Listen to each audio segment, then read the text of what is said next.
Hi there, Mark here again, and welcome to this part 3 of my build guide for the Dark Impact buggy on the DF03 chassis. Last time we got to the end of step 15, so let's get on with it.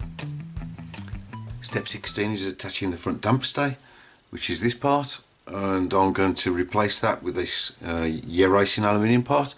As you can see, they're exactly the same. Okay, the mounts are a little different at the front, but the layout is exactly the same. And so you need to put a ball joint there in the middle of those three, and also with the 10mm screw you put the other ball joint there. So I'll just show this one with the thread on it, goes in there,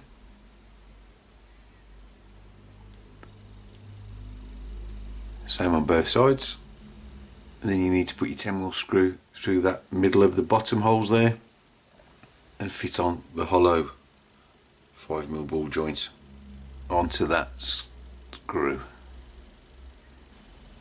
And to complete this step, you simply get the front damper stay that you've just put the ball joints on, and they will fit onto these 4 holes here with 4 10mm screws.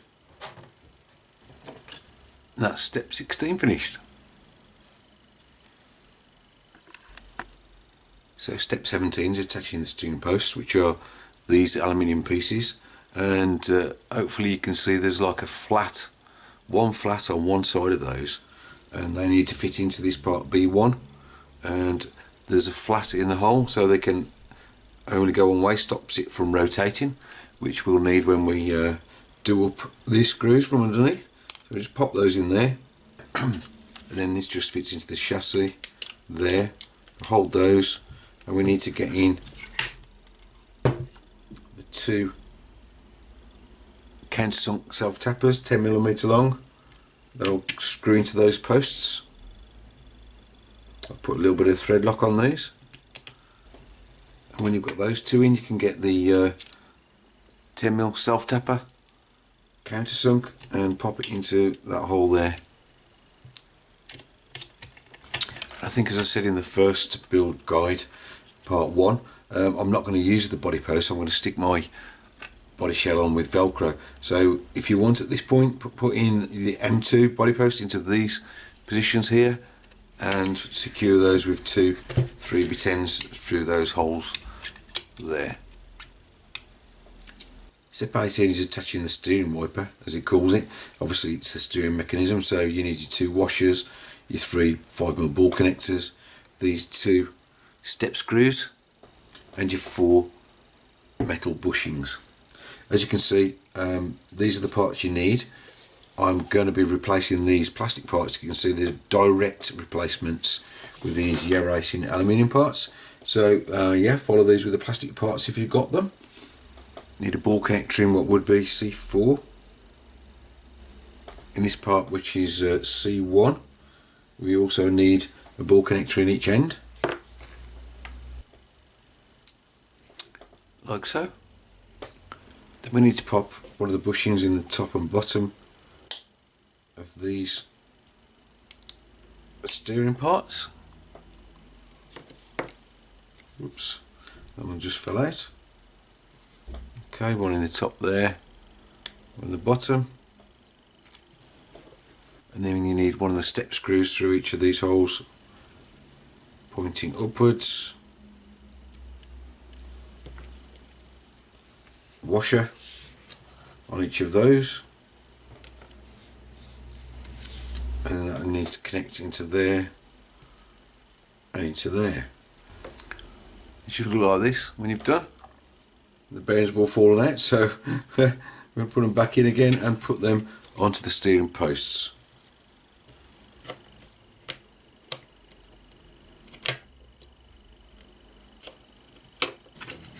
Okay, and it should look something like this. Okay, so step 19, this is when it really starts looking like a buggy now. It's all coming together. So this is where you get the front unit, and we've got to put this on here.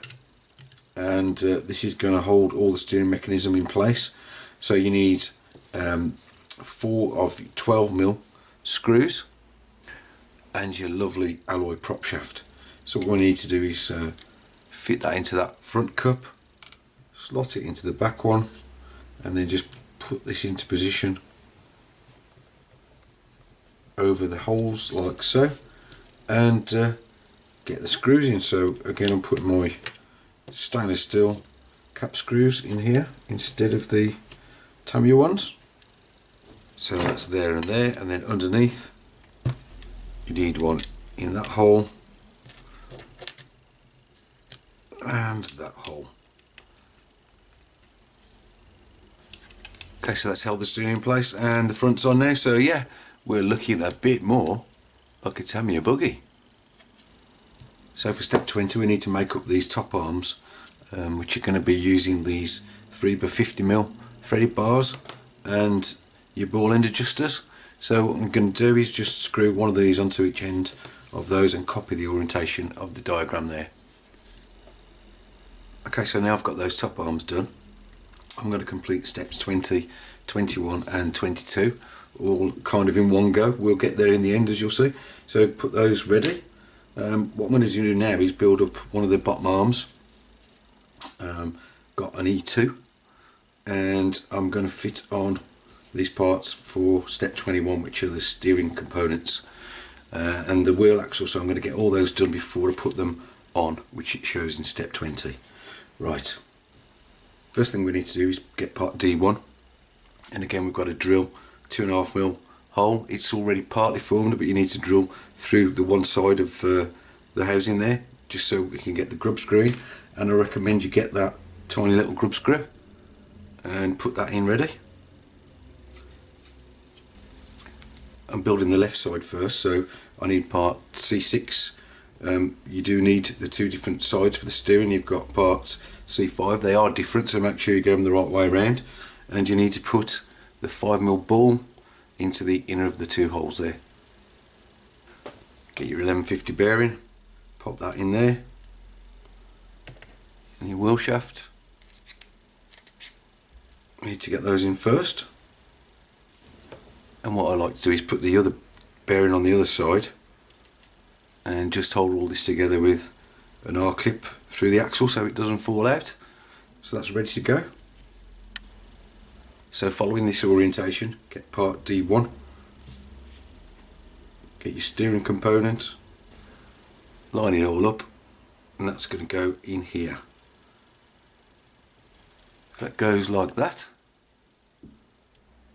Then you need to get this flange tube, MD3, and that needs to go in the bottom, and then screw in your countersunk screw, which is 12mm long, and that's the lower pivot of your steering. And then into the top you need this ball joint, which is an MD2, that goes in the top like so. And get your lower arm, and this assembly fits in there. And get your shaft MS5 with that flat on it, and then the flat's got to point towards that grub screw. Push that through and lock it in place with that 3mm grub screw. Okay, so that's ready to go on. Obviously now you've got to make exactly the same but opposite for the other side. Having said all that, as you can see, I've got my Yeah Racing replacement components. They do go together pretty much exactly the same, except for the pivot here, which has got a bar through with circlips on the end, but otherwise it's exactly the same the way it goes together. I'm now going to be putting these onto the chassis. So that's the one side fitted. To show you how to do the other side. Again, it's exactly the same for the Tamiya plastic pieces. Basically you just need your shaft and put on one of the E-clips, and then it's just a matter of locating this and pushing through that pin. And now the pesky bit, we've got to try and get a circlip on there, which is always easier said than done. Okay, that wasn't too bad. All we need to do then is get your drive shaft or dog bone, get that engaged in the cups. and then simply a case of getting the top arm you've already made and clipping it in place.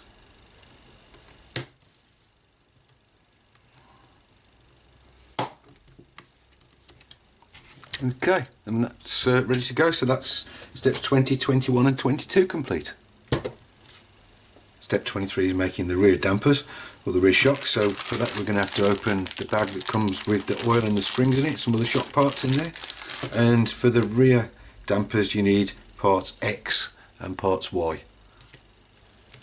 And for the rears you're going to need 2 of the longer piston rods. They're a bit darker than the ones to the front. You've got 4 of the red O-rings, you've got 4 E-clips, and it's the 2 red seals for the top caps. Now I'm only going to show building one of these shocks because basically they're all the same. The front's the same as well, so let's just get on with the one first. The first thing to do is get your piston rod and put that E-clip on the lower of the 2 grooves. Then get part X10, it says, which is the piston or valve with the 3 holes. I'm going to put the one with 2 holes on because with the heavier suspension I've got with those alloy arms, I think I need a little bit more damping, but yeah, we'll try it this way first. We can always change it later. Just get the second E-clip on. Now you need to put the 2 O-rings in the bottom of the shock body. I'm going to put a little bit of shock oil in here. Put the one in, a bit more oil on that. Number 2, and again just a bit of oil to seal it all up, make sure the rod slides through smoothly. Put your bottom cap on, but don't tighten it up all the way yet until that piston rod's through. So you might have seen before, this is the way I do my shocks anyway, just to try and reduce the amount of air bubbles that are in the oil. I'm just going to pop the rod in there so it's blocking the hole at the bottom. Then I'm going to get the shock oil. This is 1000, number 1000 that comes with the kit, and I'm going to top it up right to the top. Okay, then once it's, well, nearly full to the top anyway I should say, I'm going to push that piston down. You can see the oil should come up now. But hopefully now we won't get any bubbles or air trapped under that piston because we filled it up first. So yeah, it generally works. We've got oil everywhere, so just make sure this is full, and then we're going to put on the top cap. Put on the red seal first, obviously. Again, we should get some more oil coming out, but that's always a good sign because that shows we're full to the brim and there's no air in there. Simply get your top cap, screw that on, and then we can tighten up the bottom one because it's screws the opposite way now, so we can screw these up against each other nice and tightly. Get part X2, which is your shock bottom as I call it, I don't know what they call it. Screw that on. Yep, that feels okay. So all we need to do now is get the spring, which is obviously the longer of the 2, and we've got the bottom piece, it just clips on, and it's saying to fit this part, which is I think an X6. So there we go, and as you can see there's damp in there, but it still rebounds pretty quickly even though it's got that thick oil and the 2 holes in the piston. So yeah, I think that's a good starting point. So basically do the same with the front shocks. So with those shocks all built up, 26 and 29 is just attaching them to the chassis. So the back ones or the rear ones are literally a piece of cake. All we need to do is pop them onto those brass ball joints.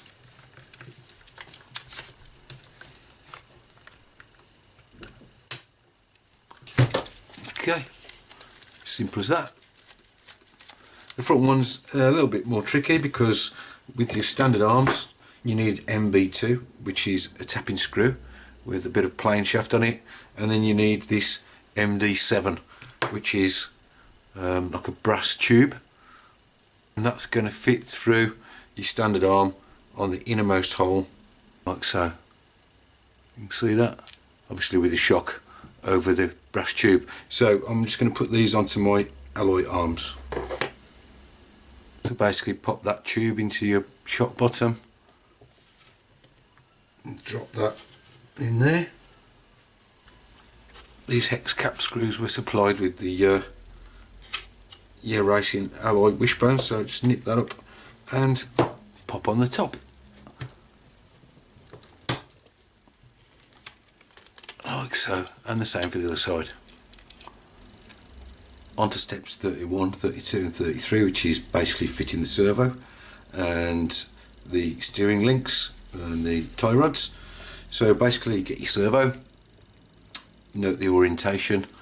So with the servo drive on the left, you need parts P5 or P6, which is this little plastic part.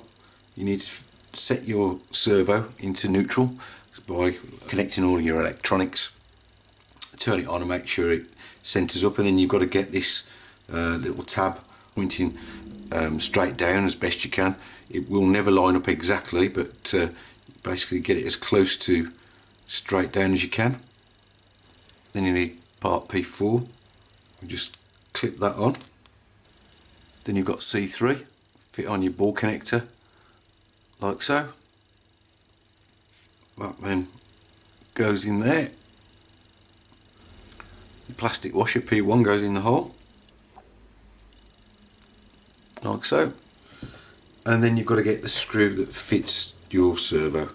It'll be a 10mm long screw of some type, and just find the one that fits, or you might have one that was supplied with your servo that you can use. So once that's done, you need to make up your tie rods and your steering rods. Again, you've got the rods here, MS2, 46mm. They're the kind of darker black shafts. You screw on your ball ends, one on either end, a little tip.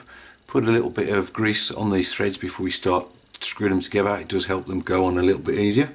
Again, match those up with the diagram so you've got the right lengths. We're going to have to adjust those anyway later to get them spot on. And the same with this MT4, which is 117mm bar with the thread on the end, and again match that up with the diagram. Right, before we can fit the servo, we've got to put this part, which is M9, black plastic part, we've got to fit it on the servo here with two 12mm screws and two washers. Should look like this when it's done. Then we just need to fit it into the buggy, into the chassis I should say. Make sure your servo wire is sticking between these two posts at the back. Just get that lined up, and then you've got two 12mm screws and a washer at the back, and just the one 12mm screw into the piece at the front. Okay, so that's the servo fitted. Now we've got to get those steering arms on and the tie rods. So the steering arm just clips on from underneath onto the ball on the servo arm, and then down onto this ball end here on the steering mechanism. Okay, and then we get the tie rods on. One ball faces up and the other ball faces down, so, and it goes one way.